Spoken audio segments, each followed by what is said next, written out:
fit, and it doesn't work. So, Danny, lovely chatting to you, mate. Cheers, thank you. All the best. Take it easy.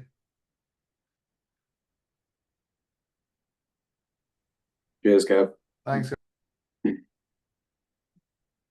Okay, so I'll kick off with the questions from Complete Sports. First one for them is just on Jay Jay Okocha, who you'd have come up against before, and kind of what kind of qualities and skills did he bring that made him such a standout player in the Premier League? Oh, JJ was phenomenal. So good they named him twice was probably apt, in all honesty. It was just ability to do something different, to control a ball,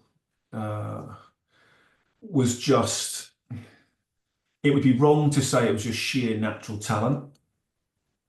But when you look at what he could do with a ball, for those that weren't around, it's Messi-esque. He could do things with a ball that other players couldn't even think about doing. And even when you watched it, it was like, I'm not quite sure how he did that. He was a magician with the ball. His strength as well was sensational. He had absolutely everything. There was not much he could not do, but that first touch, that awareness, a little bit like a pre-Messi, if you like, that ability to play the game in slow motion, and see things and do things that other players just simply could not replicate. He was an absolute genius. Yeah, I don't know how many times you will have directly faced up against him, but do you remember sort of any moments of actually being up against him and what it's like trying to defend? Oh yeah, obviously we played World Cup in 2002. We played against him. Cup final in 2003. Were big games. Obviously, lots of games against Bolton. In that time as well. He was he was number 10. He had that free roll to go and pick the ball up, and he could go left foot, right foot, inside the foot, outside the foot. Drop a shoulder, nutmeg you. He was one of those players that had so much quality, but unpredictable in the same way. He was almost impossible. He would feint to go one way and then just drop it through your legs. So you had to be right at it. You couldn't give him any time, any space, because he would see a pass, pick a pass that probably no one else on the football pitch would see, at that point. And of course, that made him incredibly difficult to play against, to mark. Again, can you imagine if he'd have been in an Arsenal or a Man United of that time, rather than Bolton? He'd have been even better, because, better players. How he wasn't at one of those clubs, I'm not quite sure. Maybe it was the fact that he was so maverick, and was such an individual.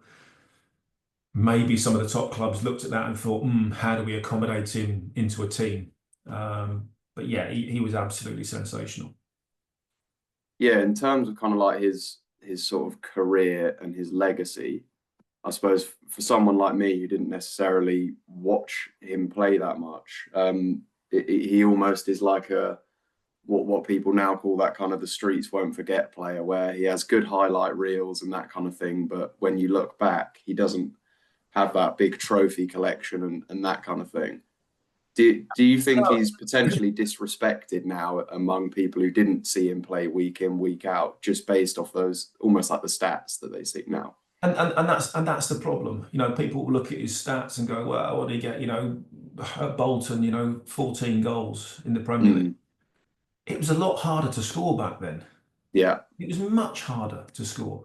He was getting booted left, right, and centre. The aerial battles, obviously, the duels were huge. I'd love to see his stats of chances created.